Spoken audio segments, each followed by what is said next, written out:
Bismillahirrahmanirrahim. Sallallahu Alaihi Wasallam.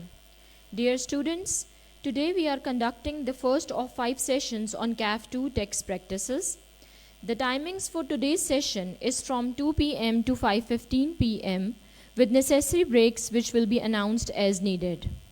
These sessions will be conducted in person at ICAP House Lahore and will also be available on ICAP student Facebook page, that is icap.ca students, and via Zoom.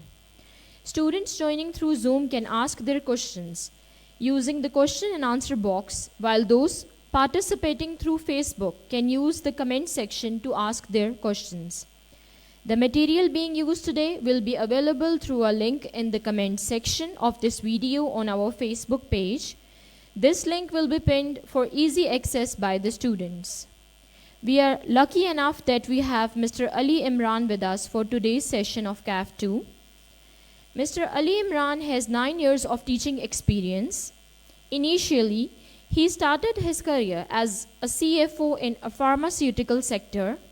However, he soon realized that teaching was his true passion and decided to pursue it as his profession. His areas of interest include taxation and audit.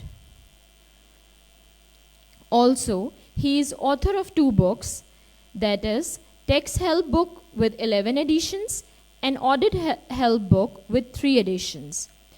Currently, he is teaching at one of the REIT in Lahore. Please welcome Mr. Ali Imran. Over to you, sir.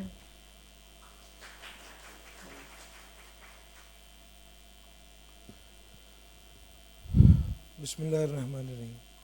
Thank you for the introduction, Miss.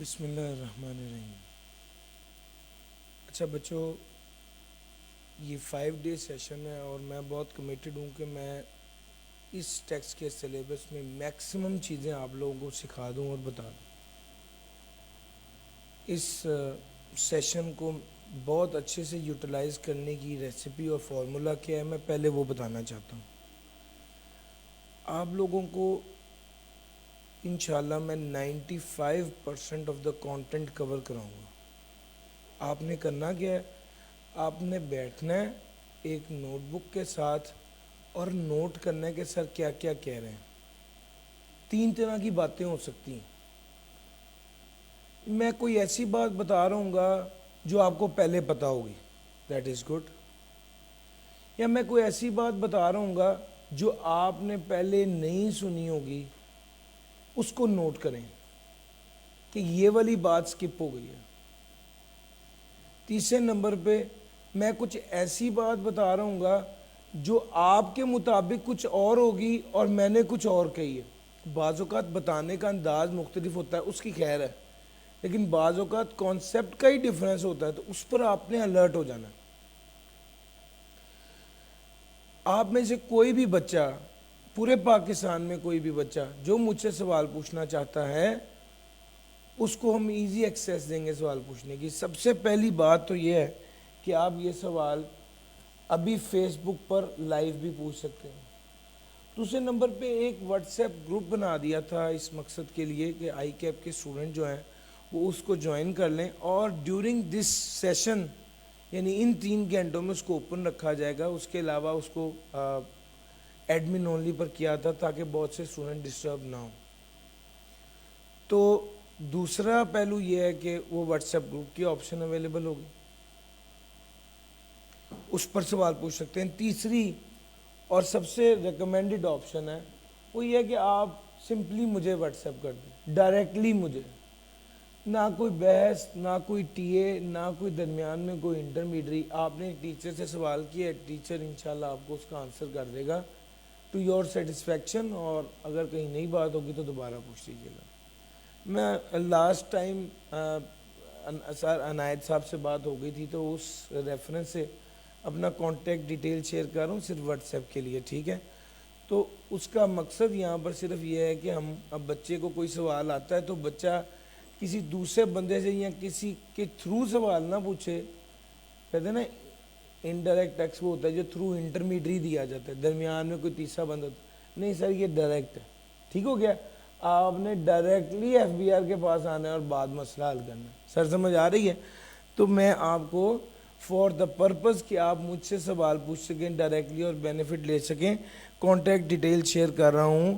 آلدو میں ہر بار اس کو کرتا ہوں اور for student benefit, یہ صرف اس کا مقصد ہے. آپ واٹس ایپ کریں گے تو میرے لیے آسانی رہے گی, کیونکہ فوری طور پہ اگر بندہ نہ بات کو سن سکے تو کم سے کم واٹس ایپ پر ایک ریکارڈ آ جاتا ہے اور اس کے بعد اس کا فائدہ آپ اٹھا سکتے ہیں. دوسرے نمبر پہ آپ نے کتاب کھولی ہوئی ہے تو ٹاپک کو ٹک کرنا ہے, یہ آ گیا سمجھ, ٹاپک کو کوشچن مارک لگانا ہے, یہ بات کچھ ہضم نہیں ہوئی, اور چلتے رہنا ہے.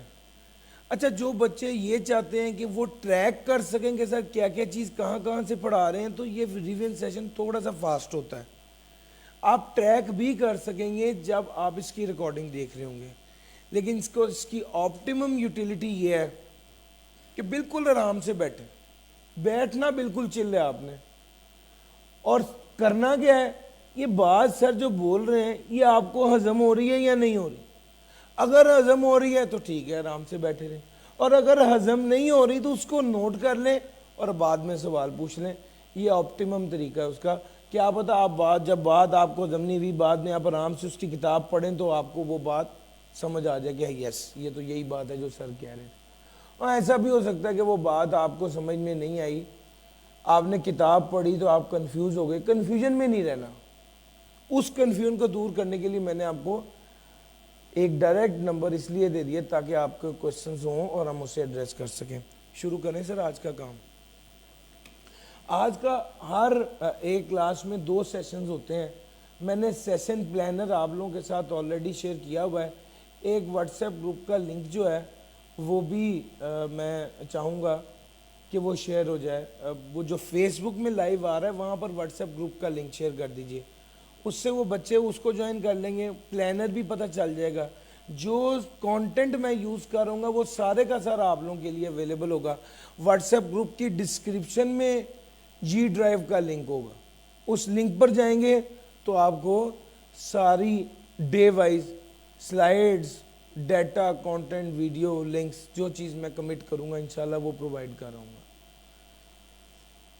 پڑھنا آرام سے تسلی سے ہے.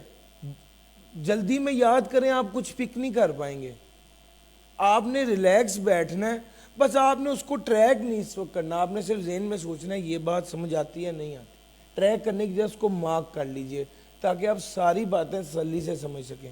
بسم اللہ الرحمن الرحیم. ہم نے اپنی آج کی بات شروع کرنی ہے. انٹروڈکشن والی سلائیڈ میں نے سکپ کر دی, وہ میم نے پہلے ہی انٹروڈکشن دے دیا ہے, بس وہ کافی ہے.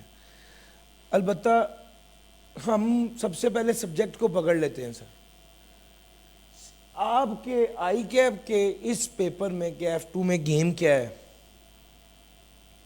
چیپٹر 1 2 3 3 چیپٹرز ہیں.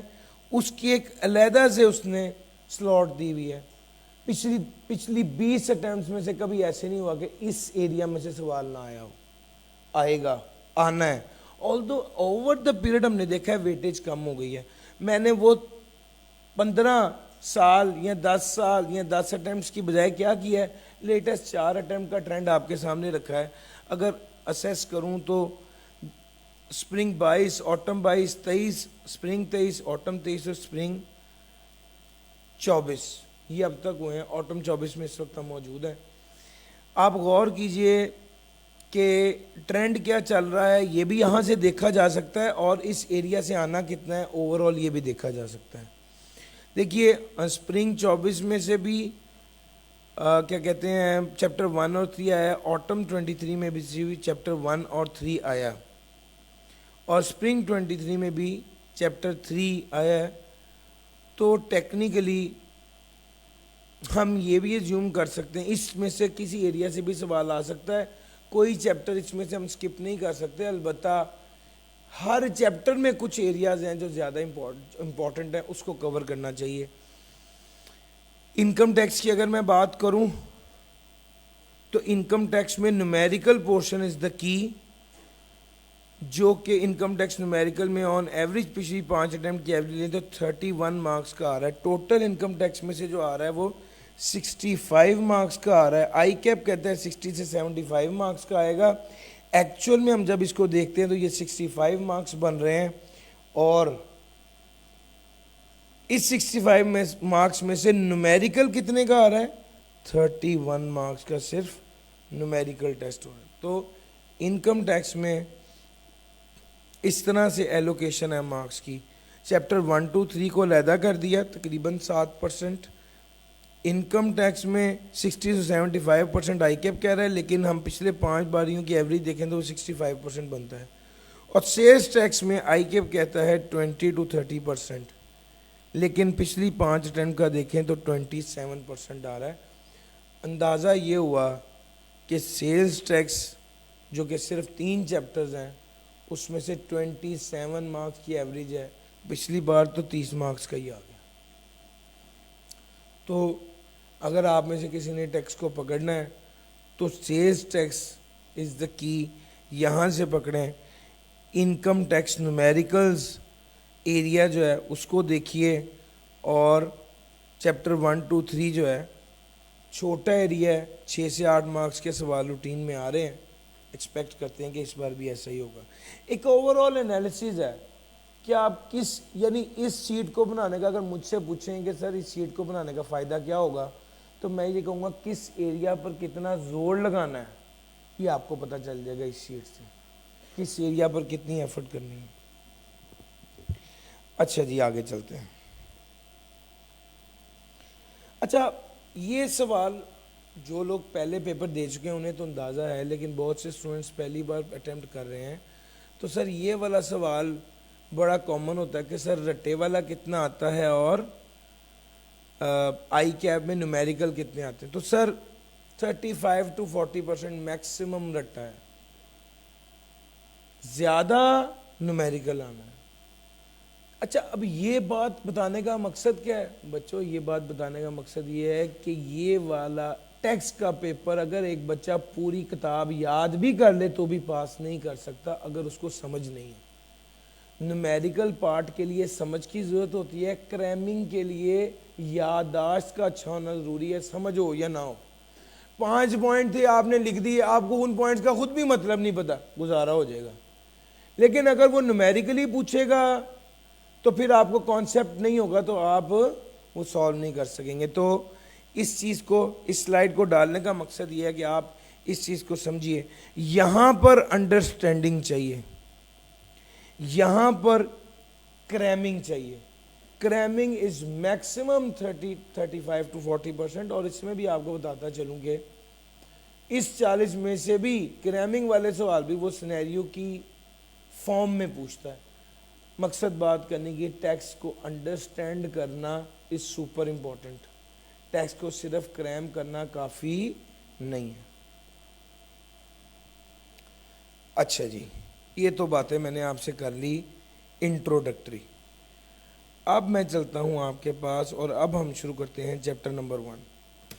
میں نے آپ کو بتایا ریویژن میں بہت سی باتیں ہوں گی، لیکن بات تسلی کے ساتھ آپ نے سننی ہے اور میں نے کرنی ہے، تاکہ میں آپ کو وہ پوائنٹ پہنچا سکوں اور آپ اسے پک کر سکیں.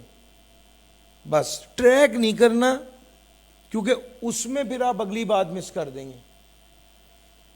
سر جی ٹیکس کیا ہوتا ہے؟ ٹیکس کیا ہوتا ہے؟ حکومت کو ملک کو چلانے کے لیے حکومت کو کیا چاہیے؟ ریسورسز چاہیے. وہ ریسورسز حکومت کے پاس کہاں سے آئیں گے؟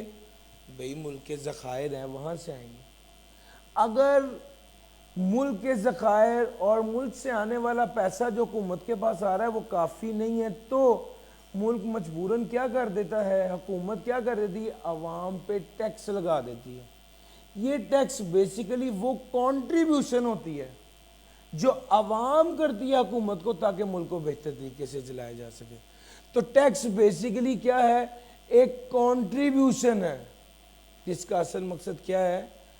یہ ٹیکس ایک کنٹریبیوشن ہے جو عوام کرتی ہے حکومت کو تاکہ ملک کے اخراجات پورے ہو سکیں.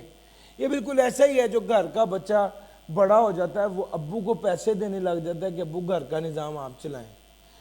اگر ابو اس کے تگڑے ہوں تو ابو کہیں بیٹے ضرورت نہیں ہے پیسوں کی، اللہ کا شکر ہے گھر کا نظام چل رہا ہے. لیکن جہاں پر آپ کا ملک کے پاس وسائل کم ہے، ذخائر کم ہے، ملک مشکلات کا شکار ہے تو الٹیمیٹلی اسے کیا کرنا پڑے گا؟ اسے یہ کرنا پڑے گا کہ اس کو عوام سے پیسے لینے پڑیں گے. کیونکہ بچے یہ بات بھی پوچھتے ہیں کہ سر اور بھی تو کنٹریز ہیں جہاں پر ٹیکس نہیں ہے، تو بھائی ان کا ابا تگڑا ہے نا، ان کا نظام چلتا ہے. ہمارے ملک کا نظام نہیں چل رہا، ملک کو پیسے کی ضرورت ہے. اب پیسہ کہاں سے لیں؟ ملک کو ضرورت ہے پیسے کی اور پیسہ بالآخر پھر عوام سے لینا پڑے گا. تو بیسیکلی یہ ایک کنٹریبیوشن ہے جو عوام کر رہی ہے کس کو؟ حکومت کو، تاکہ کیا کیا جائے؟ ملک کو بہتر طریقے سے چلایا جا سکے، ملک کے خرچے پورے کیے جا سکے. تو ٹیکس کا اصل مقصد کیا ہوا؟ ٹیکس کا اصل مقصد ہے فار کلیکشن آف ریونیو، پیسے اکٹھے کرنا. ٹیکس کے ذریعے سر یہ والا ٹیکس کا پیسہ عوام کے لیے تو ایکسپینس ہے لیکن ملک کے لیے کیا ہے؟ ریونیو. وہ سر سمجھ آ رہی ہے؟ تو اسی لیے یہاں پر وہ کہتا ہے آبجیکٹو آف ٹیکس ہے collection of revenue. Objective of tax ہے بعض اوقات ٹیکس کا لاگو کرنا اسی لیے ضروری نہیں ہوتا، بعض اوقات ٹیکس کا لاگو کرنا اس لیے ضروری نہیں ہوتا کہ پیسہ چاہیے ہوتا ہے، بلکہ ہم یہ چاہتے ہیں کہ ہماری گورنمنٹ یہ چاہتی ہے کہ ملک کے مفادات کے مطابق لوگ چلیں.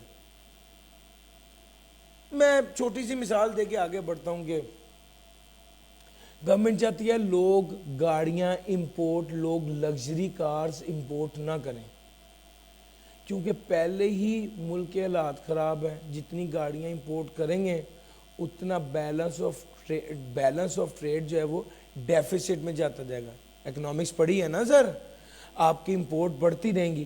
اچھا ملک یہ چاہتا ہے لیکن لوگ ملک کی بات مانتے نہیں. اب انہوں نے تنگ آ کے کیا کہا؟ انہوں نے تنگ آیا کہا جو بندہ بھی اب لگژری گاڑی امپورٹ کرے گا اس پہ 300% ٹیکس لگے گا. اب 10 کروڑ کی گاڑی پر 30 کروڑ روپیہ ٹیکس لگا دیا. پوائنٹ سمجھ آ رہا ہے؟ اس ٹیکس کو لگانے کا مقصد اصل میں پیسہ اکٹھا کرنا نہیں تھا. کیا تھا؟ عوام کو ڈسکریج کرنا کہ وہ لگژری گاڑیاں امپورٹ نہ کرے، یا اس کو میں سے کہوں اپنی بات کو منوانا. امپلیمنٹیشن آف پالیسیز، اپنی پالیسی پر عمل درآمد کروانے کے لیے بعضوں کا ٹیکس لاگو کیا جاتا ہے. سگریٹ پر ٹیکس لگانے کا مقصد یہ نہیں ہے کہ پیسے اکٹھے ہوں گے. سگریٹ پر ٹیکس لگانے کا مقصد کیا ہے؟ تاکہ لوگ سگریٹ پینا کم کر دیں.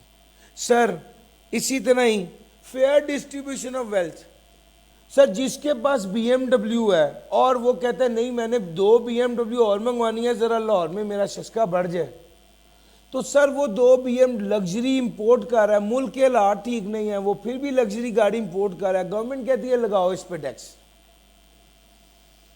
اب وہ کیا کریں گے؟ وہ ایسے بندے سے ٹیکس کلیکٹ کریں گے اور اورنج ٹرین پر لگا دیں گے. امیر بندے سے ٹیکس کلیکٹ کر لیا اور غریب بندے پہ لگا دیا. دس از فیئر ڈسٹریبیوشن آف ویلتھ. تو بھائی بعض اوقات ٹیکس کا پرائمری پرپز ہے پیسہ اکٹھا کرنا، لیکن بعض اوقات ٹیکس پیسہ اکٹھا کرنے کے لیے نہیں ہوتا بلکہ اپنی بات منوانے کے لیے لاگو کیا جاتا ہے یا ویلتھ کی فیئر ڈسٹریبیوشن کے لیے کیا جاتا ہے. لاگو کیا جاتا ہے. اچھا جناب, اس نے کہا کچھ ایسے non revenue objective of tax کی بات کرنے لگا ہوں. جی اب ہم کیا بات کرنے لگے ہیں؟ ٹیکس لاگو کرنے کا مقصد other than revenue. Point number 1, national objective of social and economic development. Sir ji پہلا مقصد ہے معاشی, سوشل معاشرتی, اکنامک معاشی. یہی گاڑی کی اگزامپل دے کے سمجھاؤں گا. سر جب آپ بی ایم ڈبلیو کی امپورٹ پہ ٹیکس لگا رہے ہیں تو مقصد کیا ہے؟ امیر آدمی سے پیسے لیے جائیں, غریب آدمی پر خرچ کیا جائے. اس سے الٹیمیٹلی کیا ہوگا؟ سوشل ڈیولپمنٹ ہوگی, غریب آدمی کو سپورٹ ملے گی. جی دوسرے نمبر پہ جب آپ زیادہ ٹیکس لگا رہے ہیں تو اس سے کیا ہوگا؟ Economic development. جب آپ زیادہ ٹیکس لگائیں گے اور لوگ زیادہ گاڑیاں امپورٹ نہیں کریں گے تو اس سے کیا ہوگا؟ اکنامک. سر unnecessary گڈس کی امپورٹ بڑھے گی نا, this will lead to economic development. تو ٹیکس لاگو کرنے کا مقصد سوشل اور اکنامک ڈیولپمنٹ ہوتا ہے. کیسے؟ بعض اوقات آپ کمزور انٹرپرائز کی مدد کرنے کے لیے ٹیکس لاگو کرتے ہیں, ٹیکس معاف کر دیتے ہیں, لاگو نہیں کرتے, ٹیکس معاف کر دیتے ہیں. ٹیکس ایگزیمپشن کہتے ہیں ٹیکس معافی کو, ٹیکس کریڈٹ کہتے ہیں ٹیکس میں کمی کو. یہ دونوں ٹرمز یاد رکھیے گا, ٹیکس ایگزیمپشن ٹیکس معافی, ٹیکس کریڈٹ ٹیکس میں کمی. سر جی لوکل انڈسٹری کو پروٹیکٹ کرنے کے لیے آپ نے دیکھا کہ گاڑیاں جاپان سے دڑا دڑ آ رہی ہیں, آپ نے جاپان کی امپورٹ پر زیادہ ٹیکس لگا دیا تاکہ جاپانی گاڑی امپورٹ نہ اور لوکل گاڑی بکے. کیا میرا پوائنٹ سمجھ آ رہا ہے؟ آپ بعض اوقات اپنی لوکل انڈسٹری کو پروٹیکٹ کرنے کے لیے بھی ٹیکس لگاتے ہیں. بعض اوقات ٹیکس ایگزمپٹ کر دیتے ہیں جب حالات کووڈ کے اندر انڈسٹریز پہ, بہت سی انڈسٹریز پہ ٹیکس ایگزمپٹ کر دیا گیا, ملک کی حالات خراب تھے, انڈسٹری بند ہو جائے گی سر اور لوگ بے روزگار ہو جائیں گے سر. اس چیز کو ملک کی بہتری کے لیے سر ایکسپورٹ کو انکریج کرنا تاکہ ملک کے حالات بہتر ہوں, تاکہ بیلنس آف ٹریڈ بہتر ہو. ہم ایکسپورٹ کو انکریج کرنے کے لیے کیا کرتے ہیں؟ ایکسپورٹ پہ ٹیکس معاف کر دیتے ہیں. سر اس سے کیا ہوگا الٹیمیٹلی؟ اچھا بارگیننگ ٹول کے طور پہ استعمال کرتے ہیں, یعنی ہم یہ کہتے ہیں بھائی جو ٹیکس معاف کیا زیادہ سے زیادہ ایکسپورٹ کرو. Sir counter effect of inflation, inflation کے افیکٹ کو کاؤنٹر کرنا, یہ اگلا پوائنٹ ہے. 100 روپے کی چیز ہے, اس کے اوپر 18 روپے کا ٹیکس لگا, کتنے کی ہو گئی؟ 118 کی مارکیٹ میں بک رہی ہے.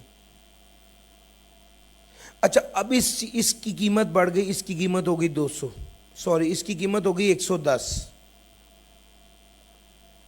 اب گورنمنٹ چاہتی ہے کہ عوام پر مزید بوجھ نہ پڑے, قیمت تو بڑھ گئی ہے, تو گورنمنٹ کیا کرے گی؟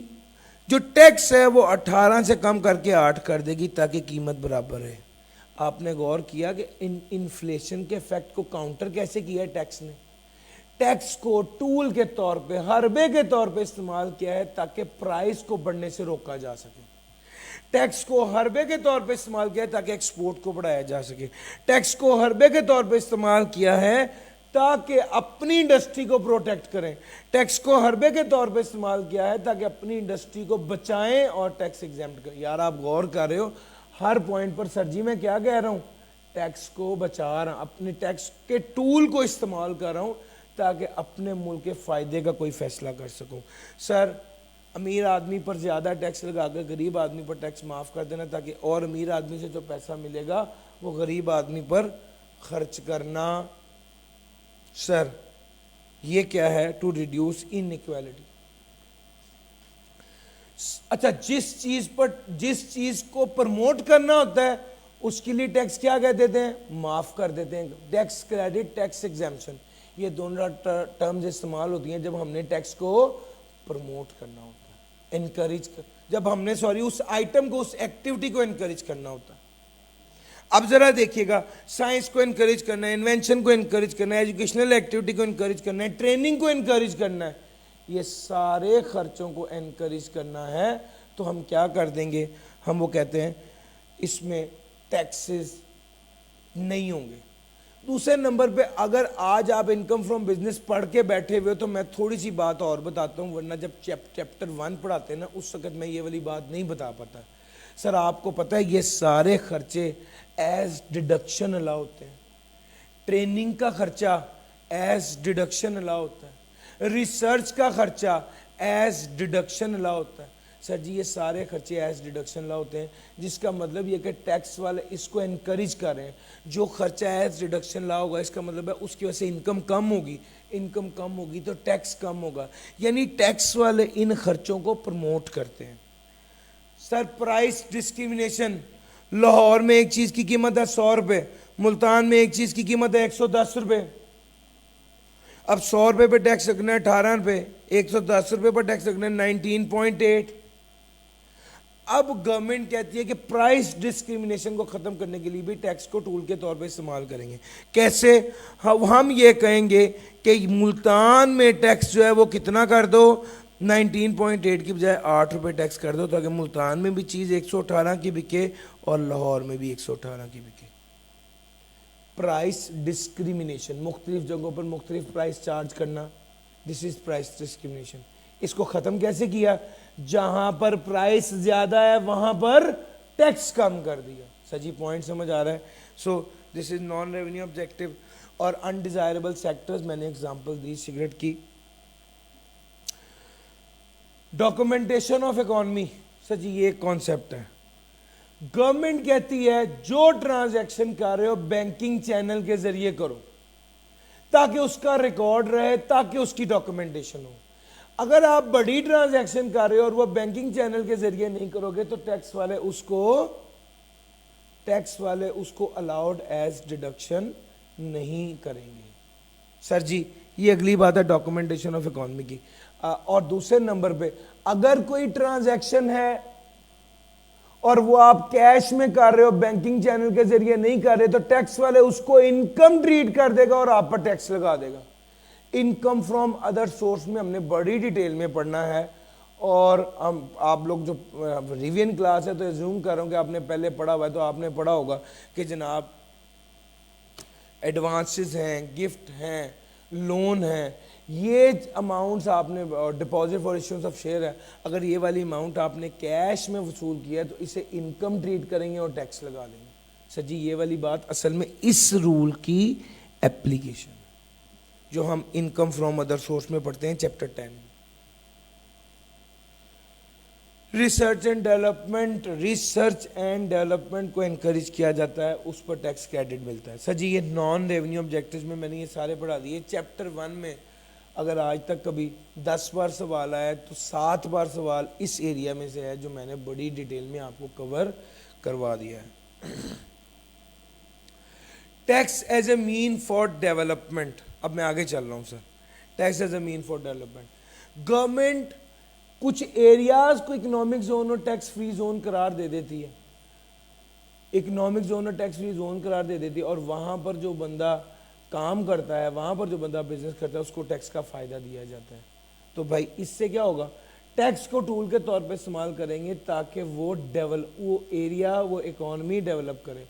اب کوئی انڈر ڈیولپڈ ایریا میں ٹیکس کو اس کو اکنامک زون یا فری اکنامک زون قرار دے دے، یا وہاں پر ٹیکس کریڈٹ مل جائے، تو اس سے وہ والا ایریا ڈیولپ ہو جائے گا۔ تو بھائی ٹیکس کو ٹول کے طور پہ استعمال کیا اکنامک ڈیولپمنٹ کے لیے۔ امیر آدمی پہ زیادہ ٹیکس لگائیں، اس سے ٹیکس اکٹھا کر کے غریب پر خرچ کریں۔ ٹیکس کو ٹول کے طور پہ استعمال کیا ڈیولپمنٹ کے لیے۔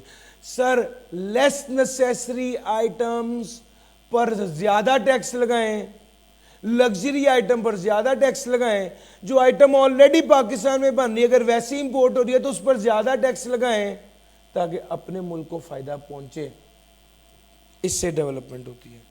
سر جو بندہ لنگر خانہ کھول رہا ہے اس کو ٹیکس ایگزیمپٹ کر دیں، اور جو بندہ لنگر خانے کو ڈونیٹ کر رہا ہے اس کو کیا کر دیں؟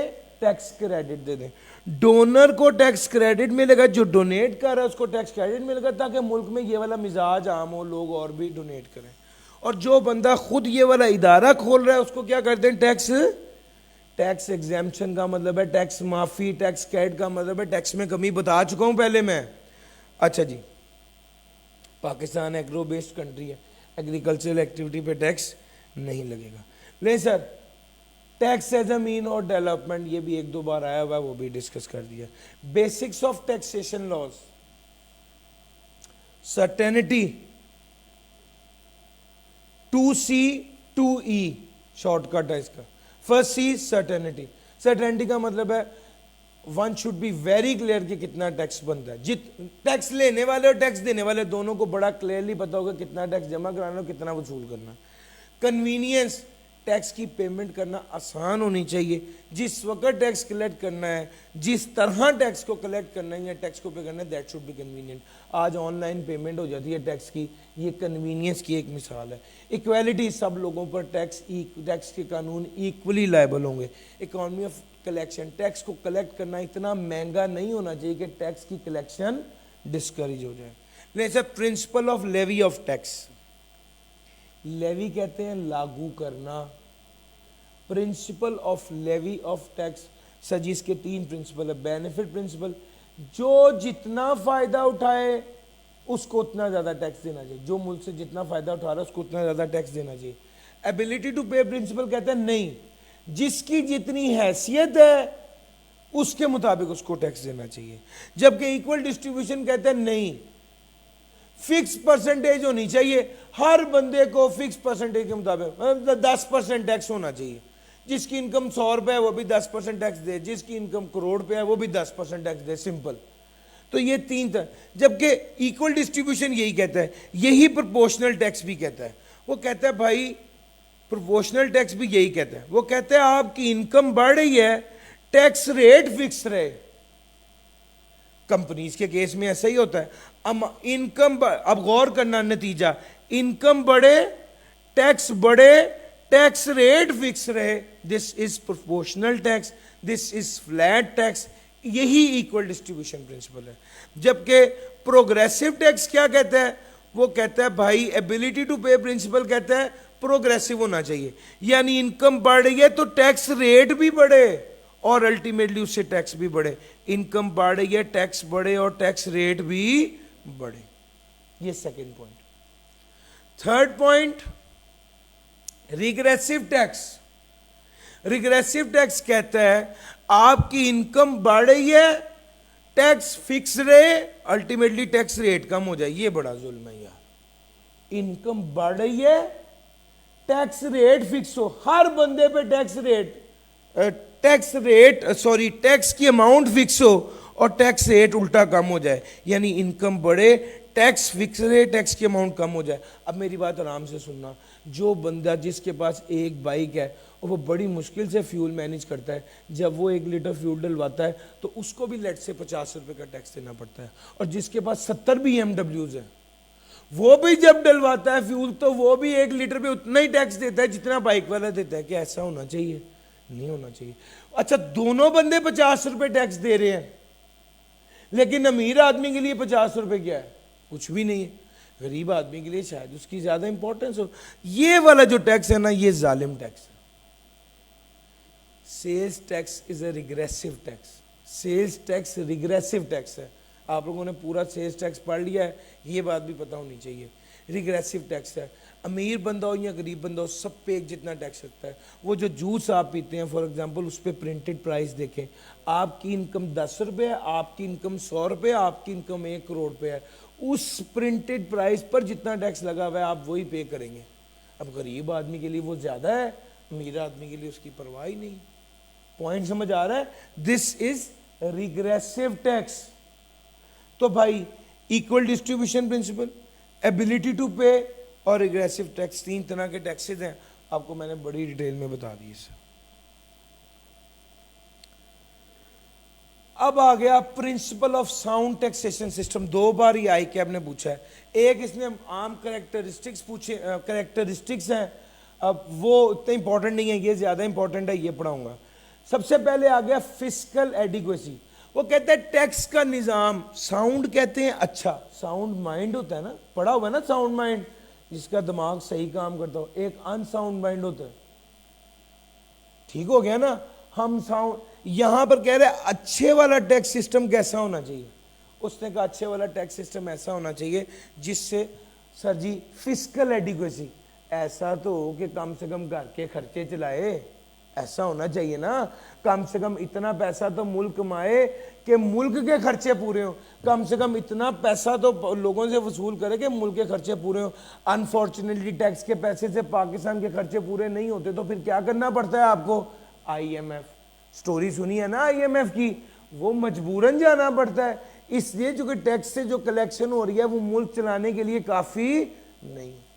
تو بھائی فسکل ایڈیکویسی، ایسا ٹیکس کا نظام ہونا چاہیے کہ ملک کے خرچے پورے ہوں. سر دوسرے نمبر پہ ایکویلٹی، سب لوگوں کے لیے ایک جیسا نظام ہو. تیسرے نمبر پہ ایڈمنسٹریٹو فیزیبلٹی،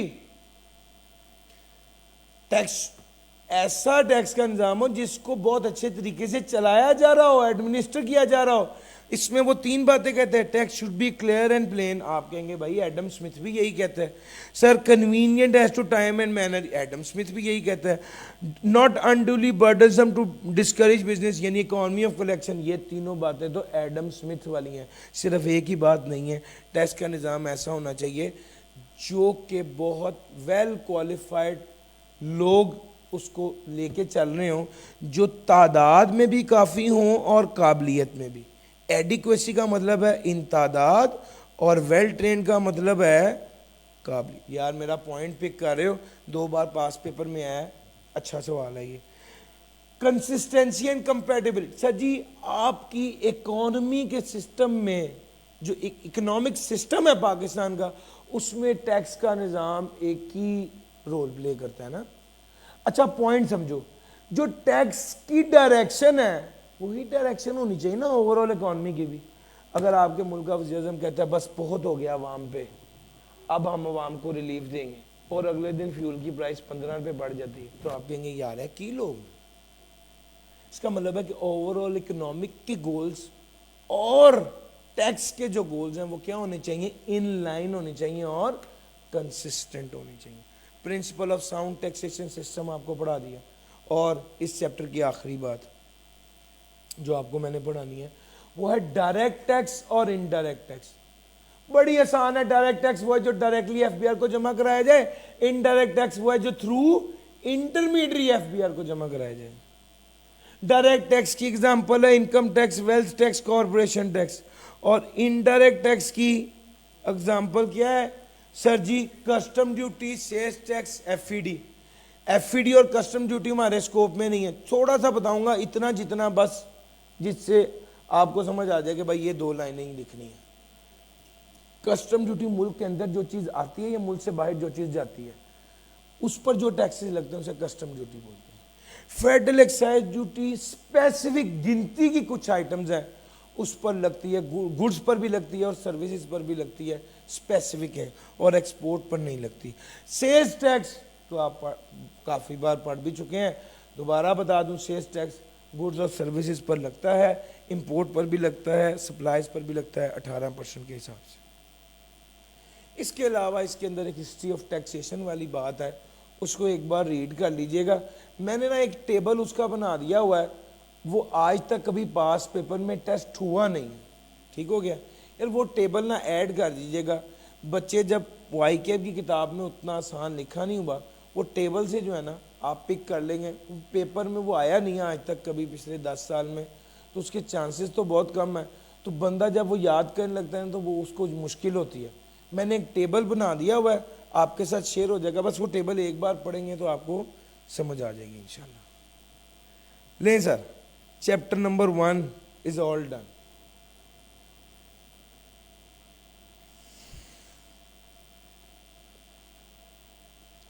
اور آ گیا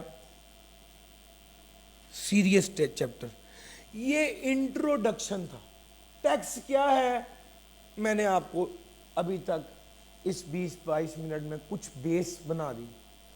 اب جو بات کرنے لگا وہ کس کی کرنے لگا ہوں؟ انکم ٹیکس کی. انکم ٹیکس کے بارے میں اب سیریس گفتگو ہونے لگی ہے سر. شروع کریں بس. کیا جس طرح لے کے چل رہا ہوں آپ لوگوں کو ہر بات آسانی سے سمجھ آ رہی ہے؟ یس اور نو؟ ٹھیک ہے بچوں. لیں سر, انکم ٹیکس.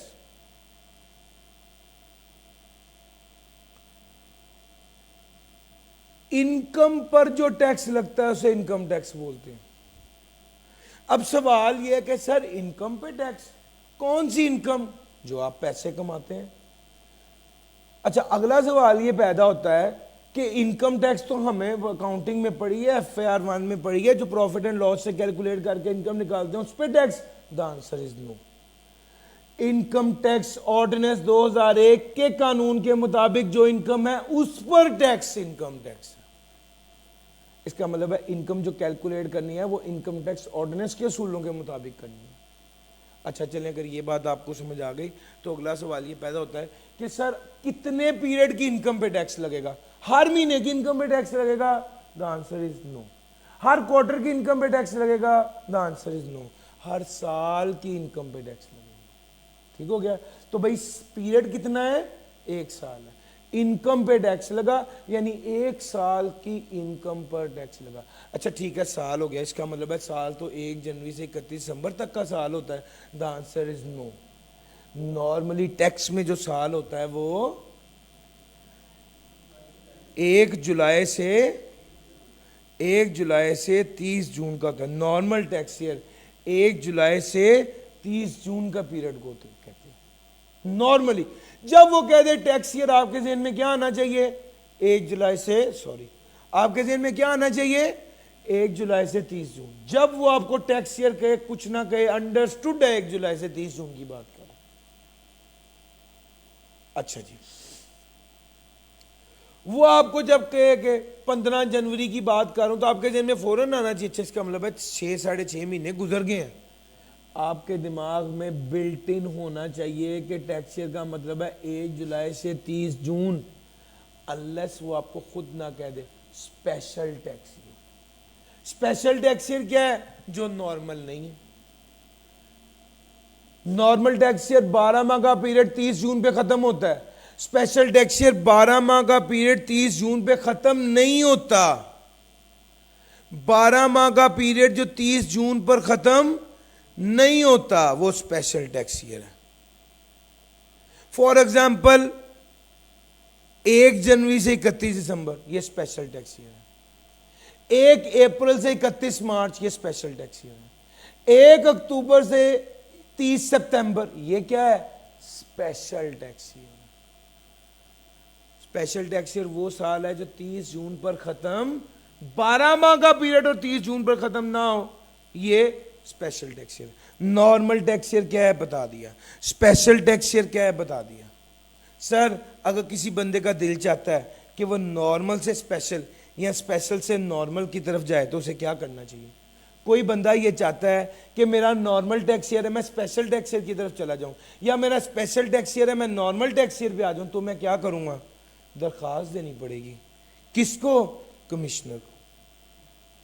کمشنر کیا دیکھے گا؟ واقعی کچھ جینون نیڈ ہے یا بس مذاق ہی کر رہے ہو.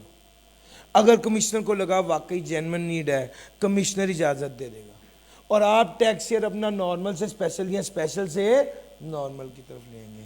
ہاں اگر کمشنر کو لگا کوئی کمپیلنگ نیڈ نہیں ہے تو کمشنر کہے گا چلو بھاگو کوئی نہیں. اب آپ کو برا لگے گا, آپ سوچیں گے اچھا یہ بات ہے تو میں تم سے اوپر جاتا ہوں. کمشنر سے اوپر کون ہے؟ بورڈ ہے. آپ نظر ثانی کی درخواست ریویو ریکویسٹ بورڈ کو دے دیں گے, بورڈ کا فیصلہ. سر سمجھ آ گئی؟ میں نے آپ کو 3 باتیں بتائی. نارمل ٹیکس ایئر بتا دیا, اسپیشل ٹیکس ایئر بتا دیا, نارمل سے اسپیشل, اسپیشل سے نارمل پہ جانے کا طریقہ بتا دیا. اگلی بات, اگر کوئی بندہ نارمل سے اسپیشل ٹیکس ایئر کی طرف چلا جاتا ہے, کمشنر نے اجازت دے دی ہے, اب دیکھو ہوگا کیا. ایک بندہ ہے اس کا ٹیکس ایئر تھا 1/7/2023 سے 30/6/2024, یہ نارمل ٹیکس ایئر تھا. وہ چاہتا ہے کمشنر کو جائے, کہتا ہے مجھے ایسا سال دے دیں جو 31 دسمبر پہ ختم ہوتا ہو. کمشنر نے کہا تمہیں اجازت ہے. تو اب 30 جون کے امیجیٹلی بعد